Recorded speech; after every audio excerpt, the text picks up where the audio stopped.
Welcome weirdos, glad you're here. Okay, so you're too cheap to hire a professional photographer, or you're too prideful to hire someone to do something you think you can do yourself? Okay, let's do this. Step one is owning a camera. Today I'm talking about the camera that most people have these days, the iPhone. Yeah, I know my siblings make fun of me, call me Nance. I don't care, it's convenient. Step two is making sure your house is ready to shoot.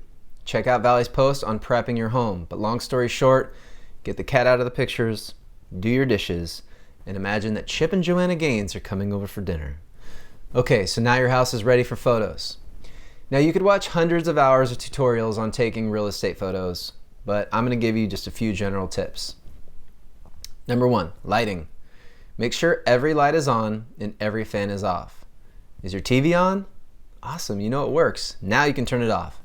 If you have blinds or shades, close them. You might be thinking, but wait, I have a beautiful view outside my living room window. I don't know if you talk like that, maybe. I can almost guarantee you will not be able to get proper exposure inside your living room and also outside. You'll either have a pitch black living room with a great view of the outside, or you'll have blown out windows. Take your photos during the day when the natural light is coming through the blinds or the shades. More light means a quicker shutter speed, which brings me to the next tip, focus. Make sure whatever camera you're using is focused. Don't be that person using blurry photos. Next is focal length. Do not zoom in, especially on a phone. You want to show the maximum amount of space, and zooming in just makes things look pixelated. Lens. When my mom Mima takes photos with her phone, it looks like she smeared Vaseline all over her lens. When I complain about it, she says, "Curdy, I use a lot of hand lotion and it gets all over my phone." Don't be Mima. Clean your lens. You can use your t-shirt or a napkin, really anything that doesn't have Vaseline all over it. Camera location. Usually you'll want to shoot from the corners of the room. Unless you have like a cool island or a rad fireplace that will look good head on, it usually looks best to shoot the rooms from the corners. Get back as far as you can into the corner so you show as much space as possible. Try different corners of the room. When shooting rooms with a mirror, such as a bathroom, make sure you're not shooting yourself in the reflection. Make sure the phone is level. A good way to test this is to check if the corner of the room opposite to you is going straight up and down on your screen. Camera height. The camera should be roughly halfway between your floor and your ceiling. If you have 8-foot ceilings, you'll want your camera about 4 feet off the ground. Yeah, I know this means you have to do a really awkward squat that sort of looks like you're pooping, but trust me, it's totally worth the sacrifice. Quantity. Take a ton of photos and select the best ones. You'll want around 30 to 40 great photos at the end.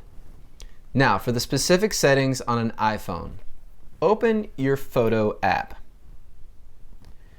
Take a look at the icons on the top of the screen. They should all be white. If they are yellow, they are on, which isn't a good thing. Make sure they are all white. Exposure and focus. Find a spot in the middle of the room that is not too bright and not too dark. Hold your finger down on the screen of the iPhone until your exposure and focus lock. Once they lock, you can slide your finger up and down the screen to fine-tune the exposure. When looking at exposure, you'll want the darks and lights to be as close to what your eyes see as possible. Unless the room is super dark, in that case, you'll want to brighten it up a little bit. Okay, editing. Don't be afraid to edit these bad boys, but do not over edit. The easiest way to do this is in your photo editor app on your phone. Are your photos too saturated or looking too orange? You can adjust the color or the saturation. Are they too dark? You can brighten them up a bit. Are they crooked?